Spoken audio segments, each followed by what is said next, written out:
that's cool. All right. And we are live. Ladies and gentlemen, you're here. Tuesday evening. It is of the people. Now, you might be a little bit confused. You might be saying to yourself, Ericka, I see you, but where's Robert? Who's this man that is with you? It is Jay the Shepherd, ladies and gentlemen, filling in for Robert Chernin, who's a little bit under the weather today. He's got whatever bug is going around making everybody sick. Thank you, Jay Shepherd, for joining me this evening. Well, it's a pleasure to be on the show. I think it's really great. I do think, though, that Robert at 30% is probably better than me at 100%. Oh, But no. we have to do what we have to do to get by. We're going to slog through it, I guess, somehow. And I do want to warn people, don't Yeah. expect anything brilliant from me, that I'm basically here as the eye candy. Yes. So I pretty much am going to do a lot of smiling and nodding and Meow. maybe even some pointing saying you're right. Well, I appreciate you being my hype man, Jay. I always need it. And in fashion of Mr. Robert Chernin, our illustrious host, I decided to start us off with some weird news. Okay, you ready for this? So, Wicked, have you seen the play Wicked, Jay? I have not, but my family has and told me all about it. Okay. So Wicked, it's a play. It's a retelling of the Wizard of Oz from the evil witch's perspective, supposedly evil witch, right? That's the question. Is she really evil? I'm not going to tell you. You got to go see either the play or the movie. But here's the thing. Mattel, as is with most Disney products, has a toy line. They made a toy line. Did you hear about this, Jay? I have not. Okay, so they made a toy line for the Wicked movies. And as it turns out, somehow a website for a porn site ended up on the box of a children's toy. I did see that. I did see that story. So, ladies and gentlemen, if you do not need more proof of the degeneracy and filth of Disney, of Mattel, of these people out there, they are coming for you and your kids. So they're getting sued. They're getting totally sued because, And they should. yep, they're getting sued. Apparently, they found the mistaken printing and they recalled it on November 11th. But, ladies and gentlemen, how many layers? Jay, you're an advertising executive, okay? Right? You are an advertising exec. How many layers and layers of approval have to be gone through for something like that to make it to market? Well, it makes you wonder whether it's intentional or not. It makes you wonder whether they're really trying to influence and who along the line allowed it to happen. Correct. Now, there's some possibility that 2 or 3 layers said, this is what it should be. The next layers changed it. So you don't know where in the process and who is the one responsible for making it happen. And a little bit on an aside, I mean, if you're out there and you find this could be a collector's item for some people. And some people might be taking the boxes and making some money saying it's limited edition. There's only, 100 of them that actually weren't recalled. And maybe there's someone along the line that's decided that, it's going to be the 1955 double die penny that was a mistake, and somebody's going to be making a lot of money on this. And it's not out of the realm of possibility, because the reality is not only is Disney and Mattel trying to influence our children to the wrong side, but they're looking for ways of making money any way that they can. And the publicity surrounding this might have been part of their plan, and they're willing to sacrifice our children to make an extra buck. That's right. That's right. All right, you guys, hang on. We're going to roll the credits and be back with our first guest.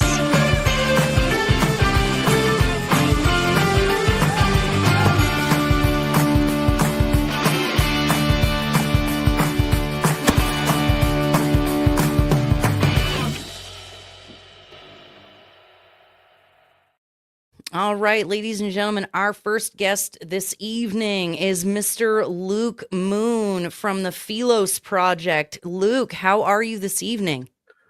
I'm doing great. Totally Fan great. Fantastic. We are so happy to have you. Now, the Philos Project and Luke, we just want to first extend a special thank you. You were one of the early sponsors and supporters of the Israel Appreciation Day, and that energy and that fight for us early on really made a big difference. And so we just want to extend a huge thank you to you and the Philos Project. Well, I'm here for the fun and games and the fights too. I love it. Speaking of fun and games and fights, okay. Now, the Philos Project is really interesting. So you guys, it's like education, it's advocacy. You're bringing people over to Israel to do like tours and teach.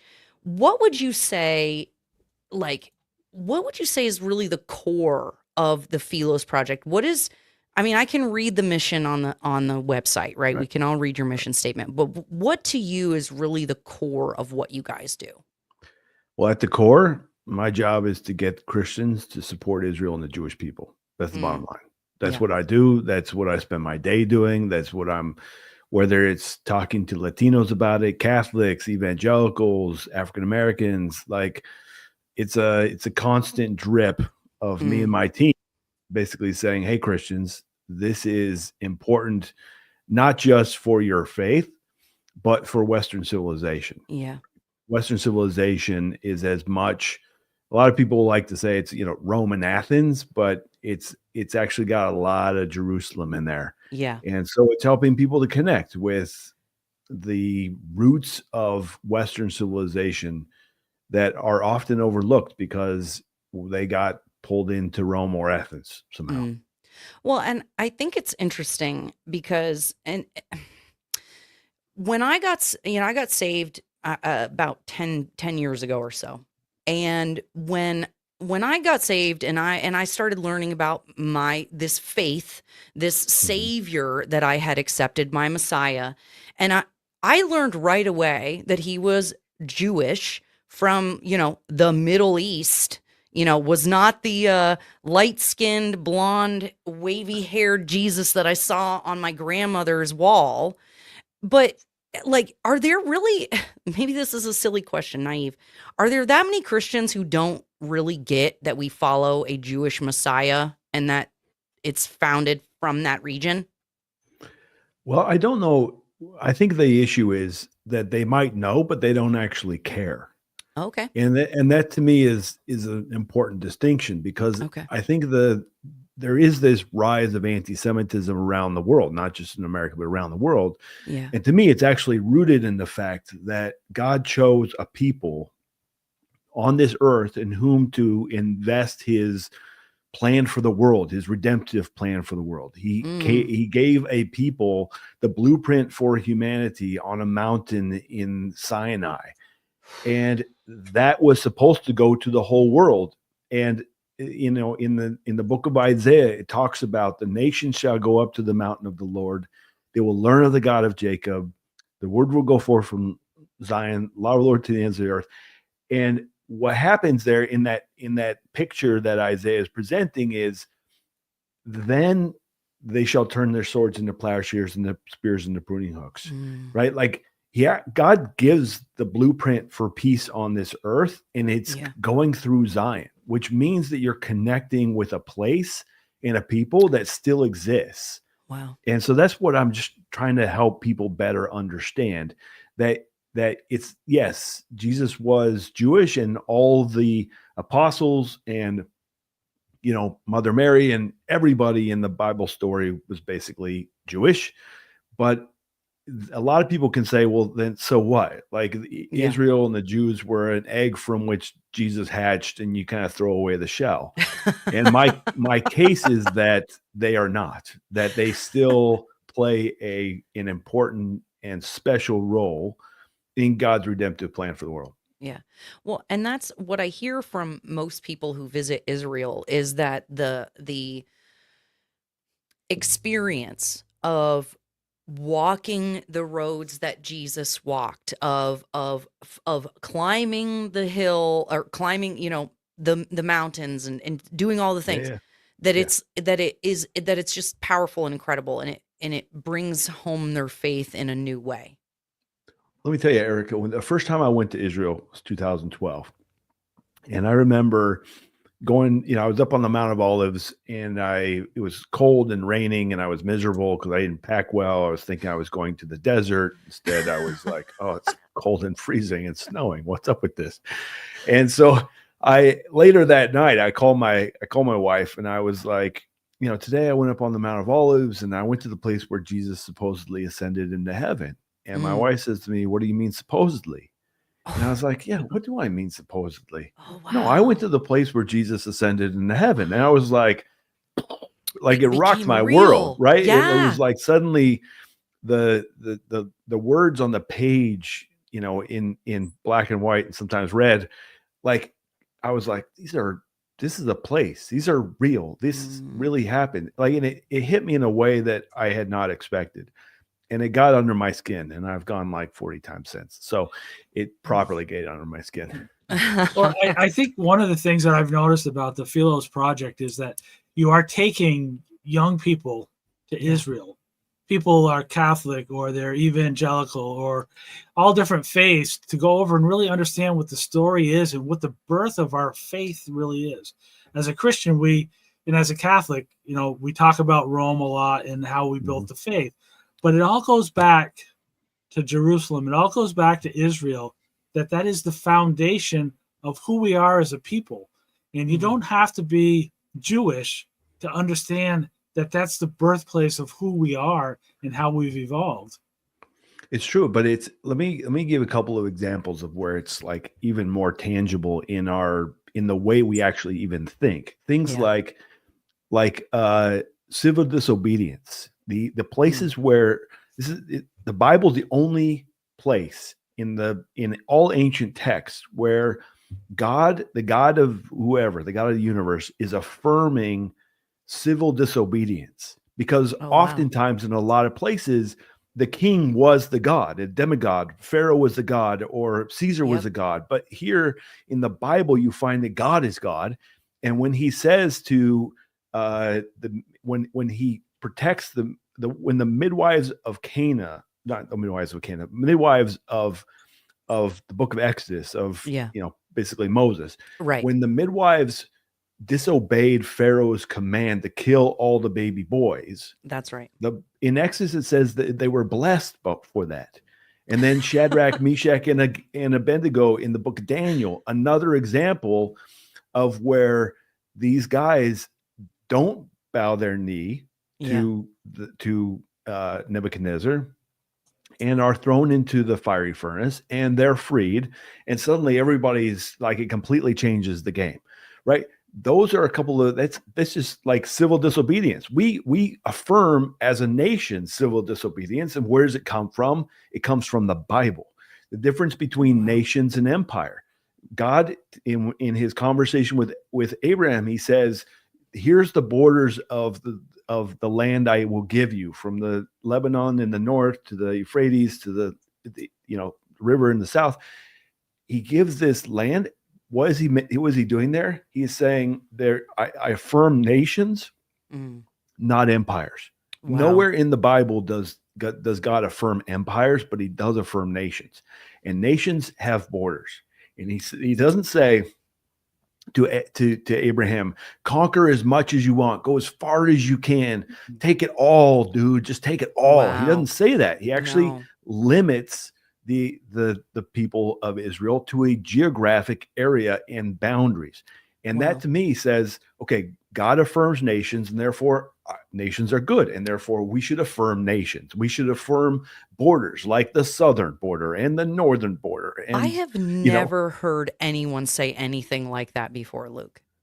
Oh. I have never heard anyone say that before. That makes so much sense. I mean, of course, if there's all these other places in the Bible that give us revelation of how, like, the best ways to live, and how, not to be a dirtbag, don't steal things, don't covet whatever.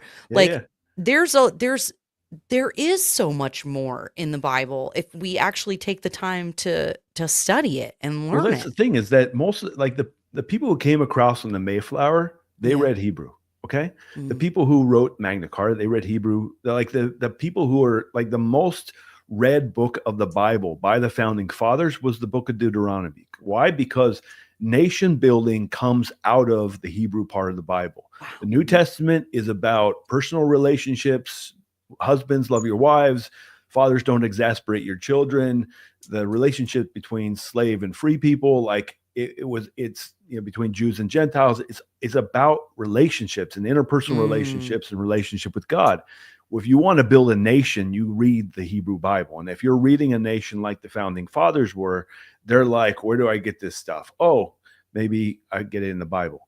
And the thing is, like, there's this ad on TV or on the radio every once in a while. Yeah. And it's like, it's for like some counseling website or something like that. And they're like, if only there was a blueprint for life. I'm like yelling, there is. It's the Bible. It's in the Bible. Yes. Oh, wow. You're absolutely right. And I think one of the things that we sometimes forget as Christians is the importance of the Old Testament and what it provides for us, that there is no New Testament. There is no Jesus without the Old Testament. And in my family, we talk about it all the time that we don't spend enough time celebrating the Jewish holidays, that it is such an important part of who we are and how our faith has developed that we sometimes ignore the greatness of it. And when you talk about nation building, it really is a guidebook that tells us this is how society should exist. And it's beyond religion. It's much more about who we are and how we have to provide for the common good and make sure we're doing the things that take care of our people every day. And it's really exciting. And I'm going back to one of the things that we talked about earlier is the fact that you're bringing people over to Israel, that you're bringing them over. And can you tell me a little bit about what they're learning and how their lives are changed after coming back and how they become better members of our society that can say, we need a border. We need to have a society that's fair and just. So if you could touch on some of that. Yeah. Great question, Jay. I think the most important thing that I've seen is really connecting people again with like the reality of the scripture. That's what comes to life. I have this talk that I give every trip at this point knows it and they're kind of anticipating it. I think they bet on when it's going to come, but I call it Matter Matters, right? Like the stuff of the earth, the matter of this world matters. Like it's not enough just to think good thoughts in our head, but there's a physicality to reality and to the world in which God engaged himself.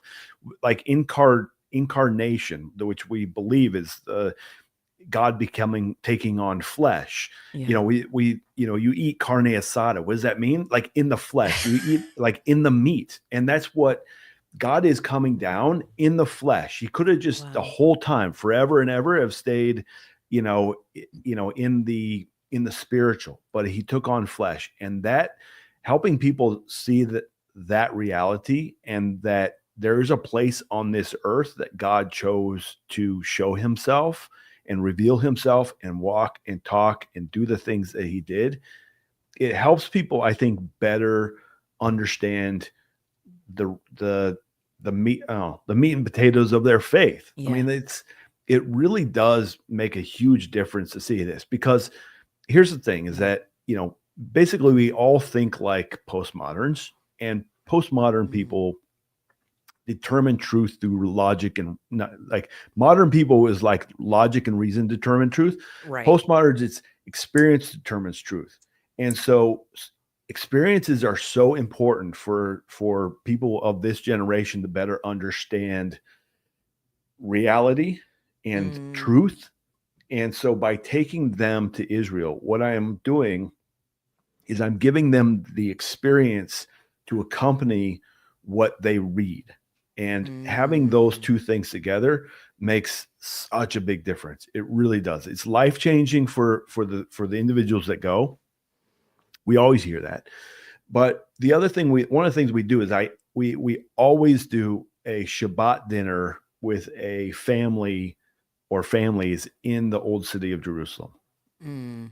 Why? Because the Shabbat service smashes together ancient and modern Israel. Why? Because they are praying over I've seen this so many times. It still like warms my heart and sometimes bring tears to my eyes.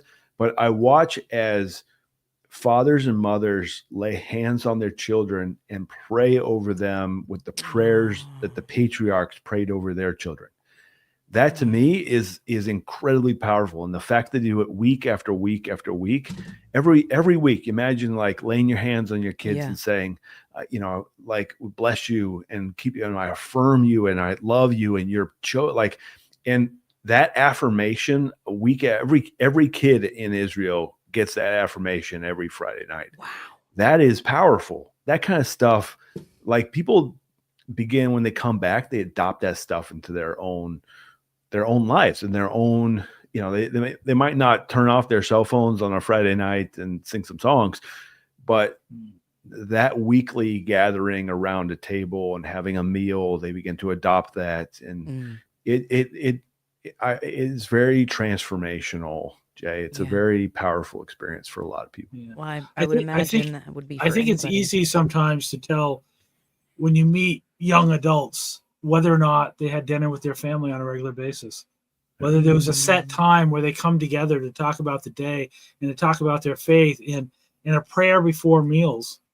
And what a difference that makes in bringing a family together and how they're able to relate so well with society because they have that foundation of faith in their home and they can bring it out to the streets with them.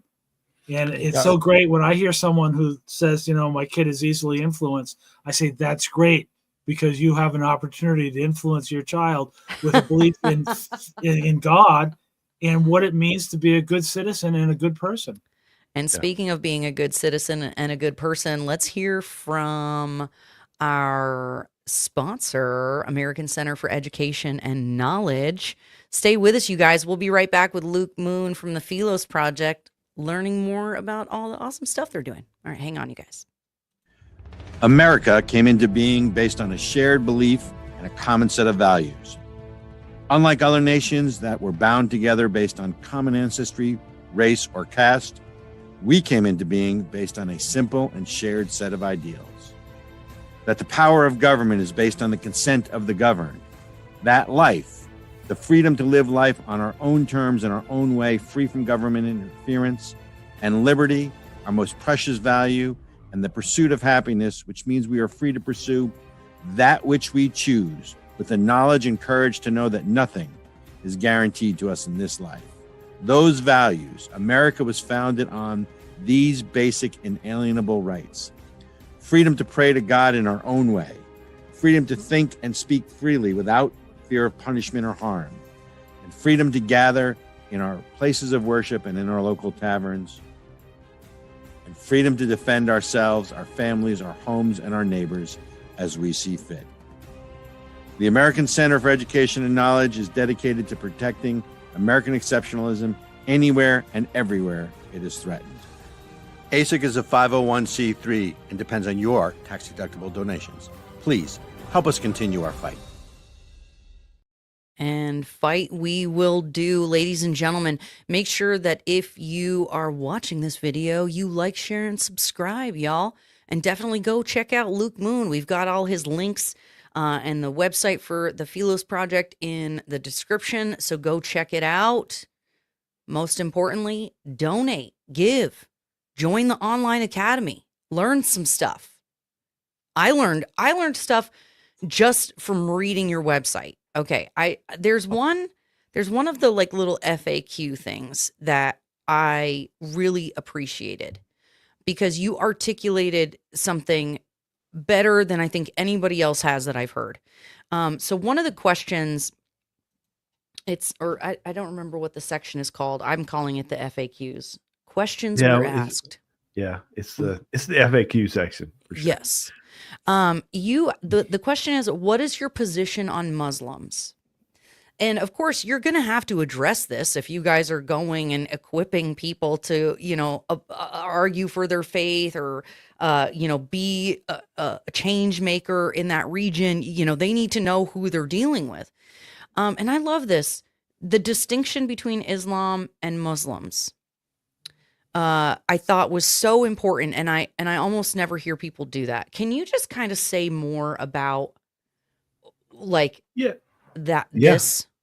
Yeah, I can. I mean, basically as we say there, Muslims are human beings. Yeah. Islam is the religion, right? Yeah. And so you've got to treat Muslims as you would want to treat anybody else, as you would want to be treated, right? Like as human beings, and given the dignity that you can affirm. There is some elements of Islam and Christianity and Judaism that are shared. Patriarchs. Yeah, people don't realize like we have the same foundation. Like we divert after Jesus, but they share the the Old Muslims and Jews Testament, don't divert they? before there too. Well, no, kinda. I mean, it's there's basically there's a word called supersessionism, which means that like the next belief kind of supersedes the one that came before it. And a lot of Christians are supersessionist over Jews. So a lot of Christians will say, well, the church replaces Israel as the agent of redemption for the world. And then and basically the Muslims will say, we supersede both you all. Like you guys got it wrong.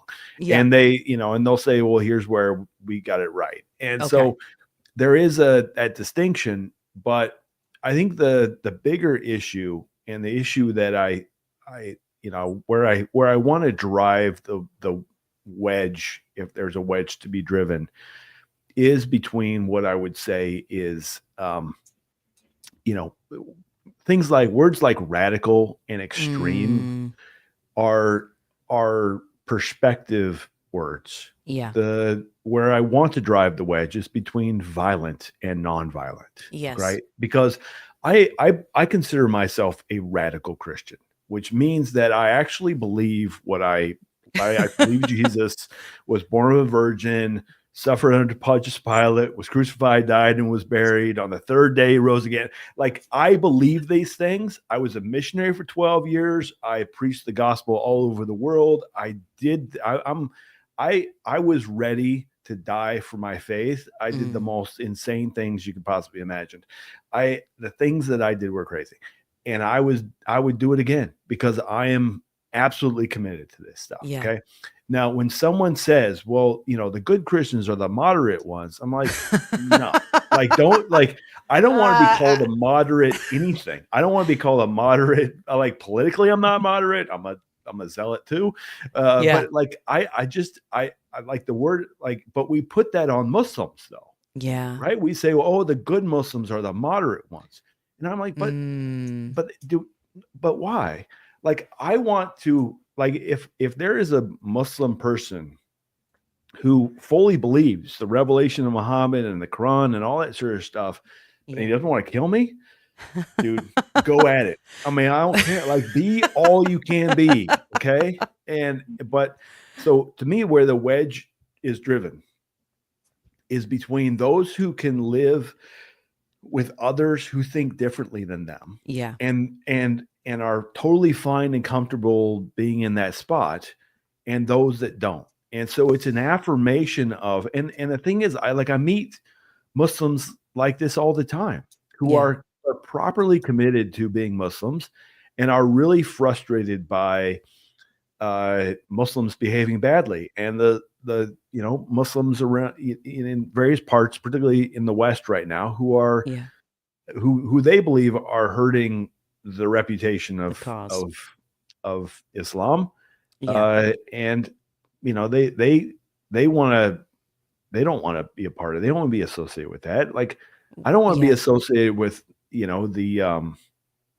was the guy that used to, like, God hates fags, those guys. The Westboro Baptists. Westboro Baptist guy. I'm like we're not on the same team. We're not on the same team. We're not. It's like, those people barely even believe in Jesus. Like, come on now. Like, we're not there.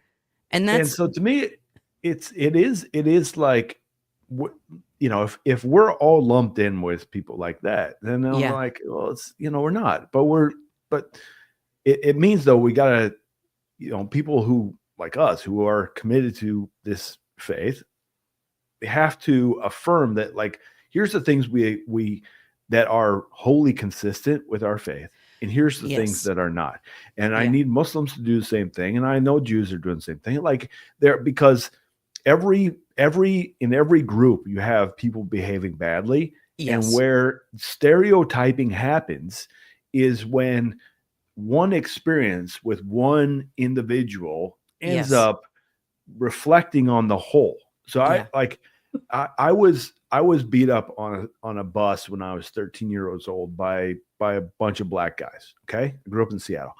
I hated black people until I was like in my early 20s because of that experience. I had one experience with black people. It was totally negative. It was, and I mean, you could have called me a racist and I would have been like, yeah, I am. Yeah. And it wasn't until I realized that my racism was sin that I repented of it and turned away, as you would any repentant thing that you're sinful about. And so to me, it's, you know, not allowing stereotypes to be the dominant narrative with anybody. True. And that's what whether it's Muslims or Jews. I tell people, I grew up in a family of Christians that are the reason why people hate Christians. I was very anti-Jesus. I was very anti this whole thing until I was in my 30s. And so I spent that entire time not having a relationship with my creator because my family were buttholes, you know? And like, what a shame that is. What a shame that is. And oh, go ahead, Jay. Yeah, I think I want to go back to what you were saying, Luke, about it's the violence that is the problem. It's not being strong in your faith. Yes. You know, I hear all the time, well, I'm an evangelical Christian. Well, I'm an evangelical Catholic. Right. And I think if you're Jewish, you need to be evangelical too. And if you're a Muslim, you need to be evangelical as well. Believe in your faith and understand what it is and how it drives who you are and the understanding of it. But be open to listening to people of other faiths as well. Because one of two things can happen. One is you can say, you know, they're very right. Or it makes me believe in my own faith that much more. Yeah. And I think, you know, we're running a little bit out of time, but I'd really like to hear you. And I know you visited 45 countries and you're a man of the world and all of that. But when you come to the U.S. and you see the anti-Semitism on the streets, and you see the pro-Palestinian people, and it's okay to be pro-Palestinian, but you don't have to have hate from Jewish people. Yeah. So, and we got plenty of time.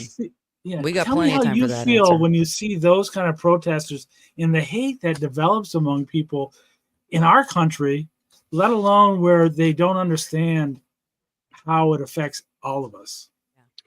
Good question, Jay. I have spent a lot of time, particularly since October 7th of 2023, after the war started in Israel. Yeah. I do a lot of counter protests. I'm often I'm the only Christian showing up at these places and standing alongside Jews who, you know, who are being called names and attacked and whatever. And to me, it's actually I'm motivated by that because of my faith and because I believe that we are not just digital creatures, that we are spirit and flesh, and being flesh means I have to show up places. And it's not enough to be just a social media warrior where I'm putting out dumb tweets and responding to things, but I have to actually show up in the flesh in the way that my Savior showed up in the flesh to save the world.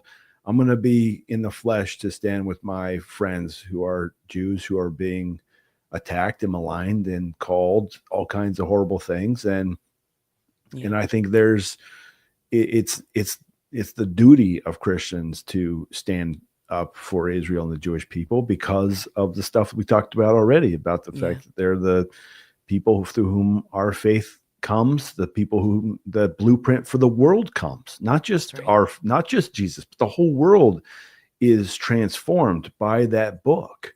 Yeah. And God says that peace on this earth comes through Zion. It doesn't come through Costa Rica. Costa Rica might be the most beautiful, amazing place in the world, but the world peace does not come through that spot. I'm sorry. That's what the Bible tells me. And so I'm going to follow what the Bible says. And the Bible says that the peace of the world will come through Jerusalem. So I'm going to take as many people as I can up to the Mount Zion so they can learn of the God of Jacob and transform the world by it. Can you imagine not standing up for others?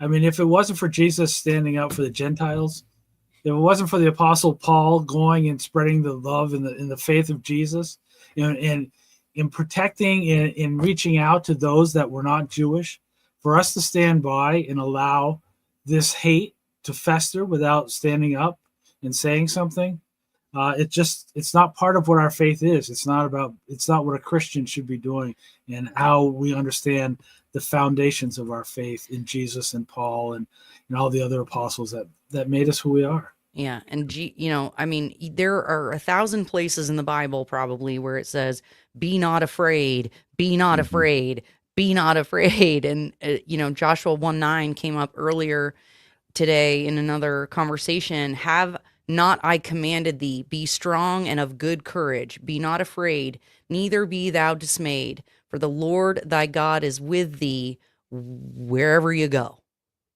Yeah. And so do I believe that? Do I believe the word of God? And do I believe, I mean, here's the thing. Okay. Okay. Call me crazy, you guys. Call me crazy. You're crazy. Crazy. I'm pretty sure, I'm not going to be able to quote the scripture, but I'm pretty sure there's a part where it says like you're going to be persecuted in my name and be grateful for it. Right. Yeah. Blessed are you when people say all kinds of evil against you, for they did to the prophets before you. And so, I mean, they got like boiled in oil and crucified and like all kinds of crap. And I'm worried about just being called names. Right. Yeah. I mean, listen, I don't judge people who don't run off to be persecuted, mind you. Yeah, fair. Okay. But I mean, okay, fair. Yeah, I think it is. But if you're going to be persecuted for the right thing. Okay. Like it is important that you are like, if they're coming against you, they're coming against you because you're standing with people who are being attacked and marginalized and destroyed and undermined. And it's just like, I've been doing social justice-ish type work for a long, long time. Yeah. And I've been called everything. I mean, you can't call me anything else because the line of people calling me names is so long. And it just doesn't bother me at all because I'm not doing it anyways for anybody else. I mean, like, I for me, it's like, the prophet Jeremiah, I talked to my team about this, like, our success, it comes from whether or not we obey God. Okay. Yeah. Jeremiah was not successful in the eyes of the world because his success, like if he was successful in the eyes of the world, he would stop Israel from being taken into captivity. Right. He didn't, but he was successful in that he obeyed what God told him to do. He said what God said to him to say. That's right. And to me, like, that is the motivation for me in the work that I do. In the New Testament, it says, do not grow weary of doing good. Okay. And so every chance I get, I will stand with Israel. I'll stand with the Jewish people. I will stand for those who are marginalized. I have nothing against the, Palestinians. I love Palestinians. I'm against Hamas. I'm against terrorists. I'm against those who seek to destroy the lives of others for an ideology that I think is wrong. Yeah. I think that's, to me, you got to have some lines out there. I'm not just like, I do love all people, but I've picked a side in this conflict between Israel and Gaza. Yeah. And I think I'm sad about the people of Gaza suffering. I really am. But why are they suffering? They're suffering because of Hamas. Hamas. And what I want Hamas to do is surrender. I want them to lay down their arms. I want them to release the hostages, and I want them to, to be no more in the way that, Nazi Germany and the Third Reich is no more, and the Emperor of Japan doesn't have any power that he once did. Yeah. Like that's the reality.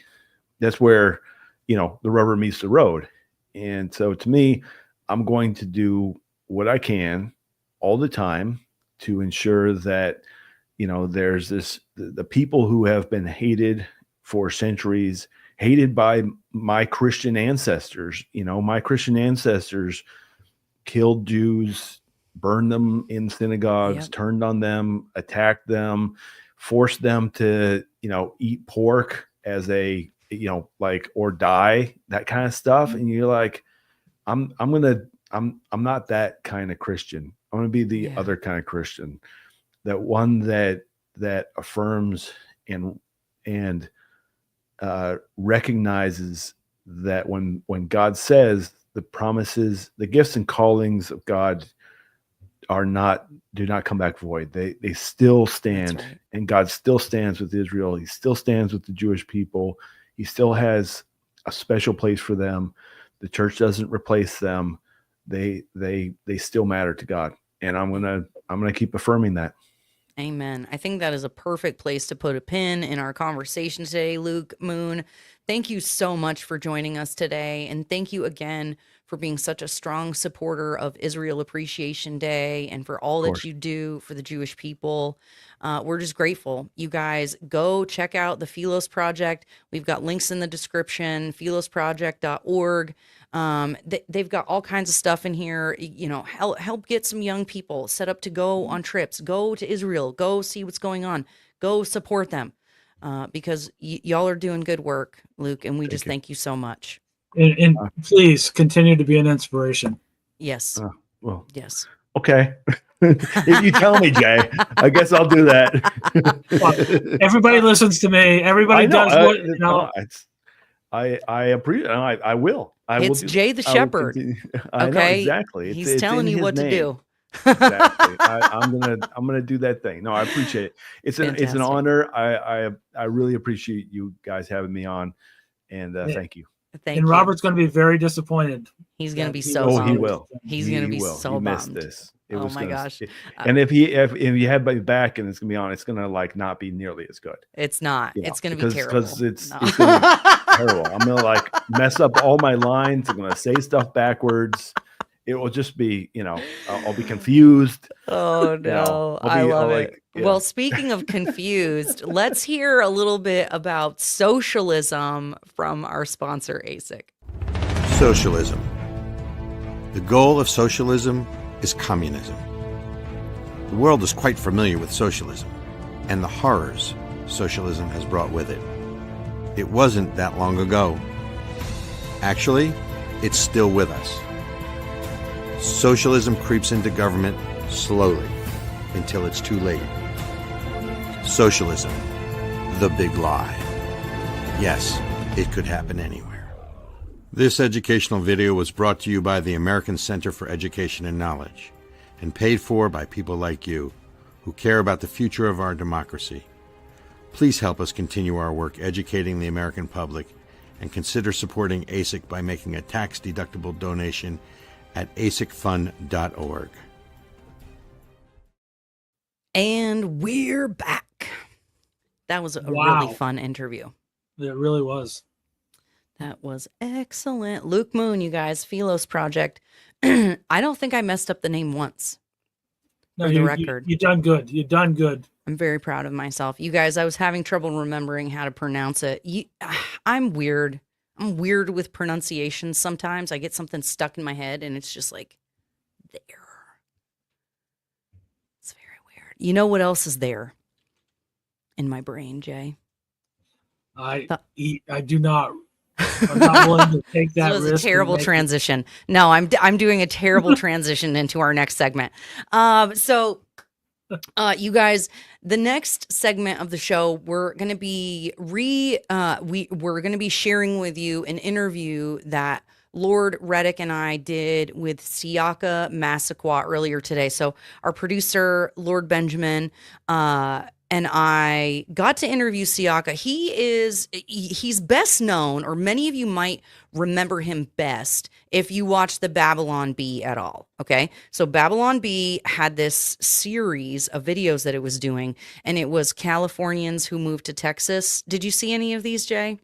I did not. Oh my gosh, they were so hysterical. So he played, like, I'm a liberal Californian, and then I moved to Texas, and oh, people have guns and don't wear masks, and it's very quirky, very hysterical. So that's where we first saw him. And then we met him a couple years ago at America Fest, and we just hit it off with him and his wife Charlotte. They've got a little baby now. But he was one of the more vocal conservative actors in Hollywood. And even though he was a working actor in movies, in commercials, all over it, like in national commercials, he lost his agent dropped him. Who else was it? His agent, somebody else dropped him because he was a Trump supporter. And so we got to talk to him on the interview about a lot of different things, including what it was like to lose that stability when you're in Hollywood and an actor. But one of the things we brought him on for is he's also a defendant in the January 6th trials. Oh. Yeah. So Jay, I don't know if you noticed with all this fun hashtags and posts on the internet yesterday about it being the anniversary of the most deadliest day on earth, the January 6th. Wait, dun dun dun. I'm not going to comment on that. We will not get into that conversation. January 6th. Unfortunately, the resurrection for the January 6th defendants is coming up on January 20th. Oh, so yes. There certainly is hope, for a new world and in a new way for those that were wrong to be righted. That's right. And now, ladies and gentlemen, just to be clear, if we're not talking about the people who were in fact rioting, we're not talking about the people who were in fact violent, abusing police officers, abusing people. That's not cool. That's not okay. You're a loser if you did that. Okay. I just want to be clear. Those are my words, not Jay's or Robert's. Those are mine, but I'm correct. So, but there's a lot of people being prosecuted who didn't do anything violent. They just walked through the Capitol like many people did because the doors were open for them. So we're going to play you guys a little bit of that interview that we did. If you want to go check out the whole interview, it's over on my channel, Generally Irritable. So if you go to Generally Irritable, you can find it, the full interview there. But here we're going to be talking with Siaka Massaquoi about the prosecution, about what happened to him and that kind of stuff. So it's clips from the video, you guys. So it opens up just talking a little bit about that he is a movie guy, an actor, and we start off with a Facebook post from our friend Eric Davis in Vermont. He's like Gun Owners of Vermont chair or something like that, and his ode to January 6th. That's what we start with, ladies and gentlemen. So we're going to play a little bit of that for you now, or eventually. It's fine. Sometime. And but everybody else has to stay in the house. Oh, what he does. This is so funny. Yeah, okay, yeah. So you guys, hold on. Now I have to set you up a little bit more. So if you guys are familiar with the Daily Wire, Jeremy Boring, he did a commercial for Jeremy's Razors. So this is, I forgot that this is it. Because it's hysterical. Obviously, he's an actor and whatnot, and this was a commercial for a product put out by the Daily Wire. You guys, so we've been talking to Siaka. He's an actor, right? That is what he does. That is his vocation.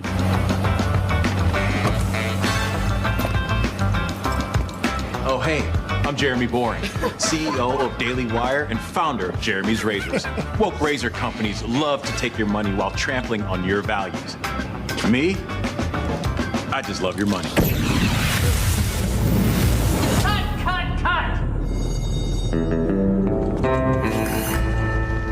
hell is this? Heck yeah. Okay, so this is the this is Eric Davis's post. Thank you, honey, for sending it. Never forget that time that the greatest military superpower in the history of the world was nearly toppled by a couple dozen unarmed dumbasses loitering inside a building. That's great. Is that on X? Yeah, it's on Facebook. That's so great, by the way. I'm gonna tell my kids this. Like, that's DX. I'm a big wrestling fan. I was up late last night watching it on Netflix, and I'm like, wow, that's great. That's so great. That's so great. I love it. Yeah, we love Eric Davis. He's awesome. Look at this is his profile picture. I mean, how can you not love this man? So you were one of those unarmed people that happened to be at the Capitol on that day, and we know now that there was not everyone storming the Capitol. There was not everyone fighting with cops. There were areas where the doors were just opened and people were let in, and they're taking pictures with the police and the whole thing. And that was you. You weren't breaking windows and crap like that. You were one of the thousands of other people who were just there that day. It's so funny too, because I made it a point from the Beverly Hills rallies to the January 6th rally. Like, I was never going to be one of those who showed up with any type of bulletproof vest on, any type of fatigue helmet, or I didn't even wear fatigue pants. I was like, I'm not letting anybody, because being in the industry, we know how they can tell a story with the camera. So I'm like, every time you're going to see me, I'm going to have as much as possible, unless I'm debating somebody, like a big smile on my face, just that little hat, like T-shirt for the most part. And that day, I had my jacket, some jeans, and boots on, because it was just so cold out. And so when you see you see like what I was involved in, if you will, it's literally 71 seconds. I stand in the doorway. And I'm looking around, and it's in the movie January 6th, The Most Deadliest Day by the Babylon Bee. The most deadliest, and we've got that. We've got that. Actually, will show you in that. And what was that, Jay? I'm trying to figure out. I'm trying to figure out on this insurrection why so many of these insurrectionists and terrorists forgot to bring their weapons to this. This is my question. This is my question. Okay.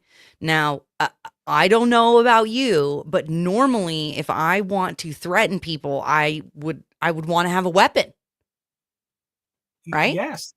I mean, if I'm going to the beach, I want to bring a blanket. If I'm going to an event, I want to bring a ticket. If I'm going to an insurrection, I'm going to be pretty heavily armed, because this is a big deal. And if we're going to take over this country, it's not going to be a bunch of, people like me that are afraid of things. And I would have brought something with me.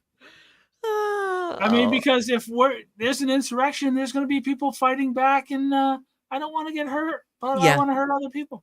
Yeah, exactly. It's ridiculous. It's so ridiculous. You see me and guys, I can be silly, but like the video that's on there and the results from the raid of my house to 3 years on the no-fly list to, being arrested at the tarmac at Burbank. Dude, I look like I was so goofy. Like, I'm just like, what's going on? It's like like a real soldier. Like Patty did the Bastille. Like you were daring. Were you? Was it a daring moment? I don't know if it was daring. It was like. No, it was a joke. I was trying to. No, I know. I was trying to find it too. Hold on, girl. I was getting there. Sometimes I do dramatic acting as well. Sometimes you got to pause. Oh, my bad. Oh, was it a daring moment? Yes. Sorry, they Siaka. dared me to keep meandering in. No, there was like, it was like, how when you go into a concert or to a festival and you go through security checkpoints and everyone's just kind of like walking in like this. That's how it was.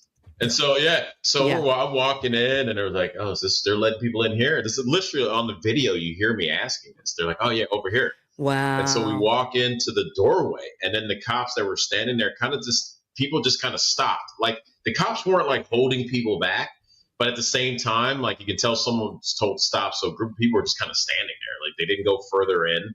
And in my video, you'll see there's a bunch of cops just standing against the wall. Everyone's chilling. And I turned to one guy because I had heard rumors. People were just talking outside. They're like, yeah, they got to Nancy Pelosi's desk.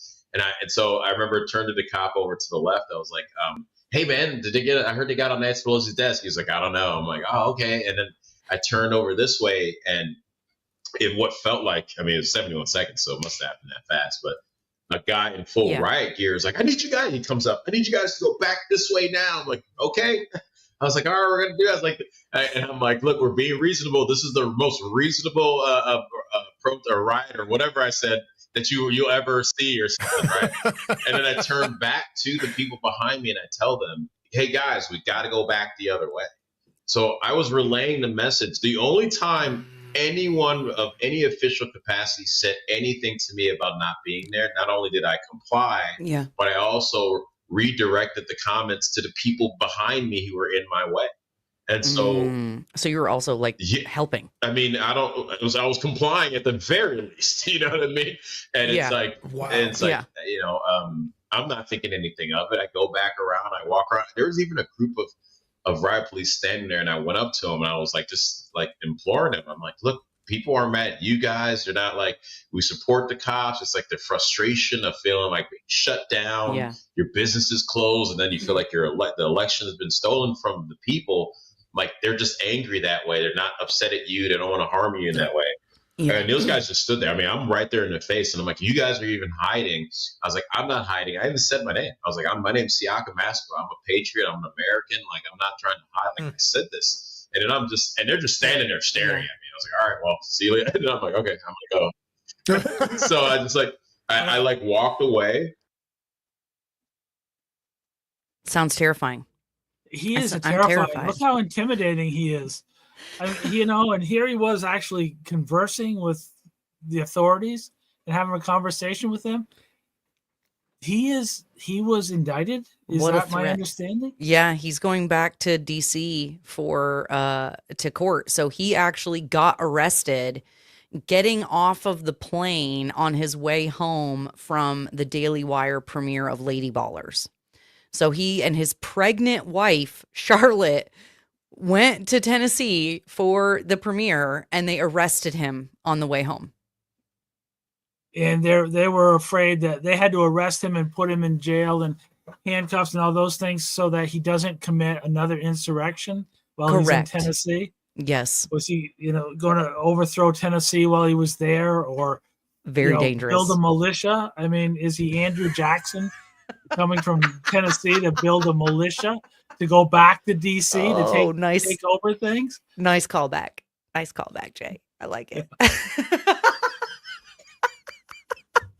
in Beverly Hills, where what they would do was there was a 3-week span that ended up with like a big rally, and this guy named Chad Loader, who has been banned off of X because he's actually like the head of there's a dog.